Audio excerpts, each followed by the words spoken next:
ఎట్లున్నా మంచిగా ఉన్నా నా మొన్న ఆషాఢం కదా నువ్వు కొనిచ్చిన చీర మంచిగా ఉందా? అవును మొన్న షాపింగ్ పోయి 10 చీరలు కొనుకొచ్చినాయి దాంట్లో ఒకటి ఇదేనా? ఇదే మంచిగా ఉందా? 10 చీరలు కొనుకొచ్చినాయి. ఇప్పుడు మళ్ళీ అన్నా అనుకో మంచి లేదన్నా అనుకో మళ్ళీ పోయి మళ్ళీ 10 చీరలు కొనుకొచ్చినాయి. మంచిగా ఉన్నా అనుకో సపరేట్ ఉంటుంది ఇక. ఏ మంచిగా ఉందా? నువ్వు బాధే మంచిగా లేదన్న బాధ. ఇప్పుడు ఏం చెప్పాలి? ఏ మంచిగా ఉందా? సూపర్గా ఉన్నదిరా, ఎక్సలెంట్ ఉన్నది చీర సూపర్.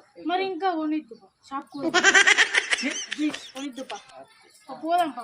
మంచిగా లేదన్న బాధ మంచిగా ఉన్నాను మళ్ళీ షాపింగ్ కట్టాలి. అబ్బో నేను పోదాంపా తీసుకొచ్చుకుని నువ్వు పోదాం. ఇప్పటికే మనం 10 చీరలు కొనుకొచ్చుకున్నాం. మళ్ళీ చీరలా లేవు తెచ్చుకోపా నేను కొనుపా రానుపా.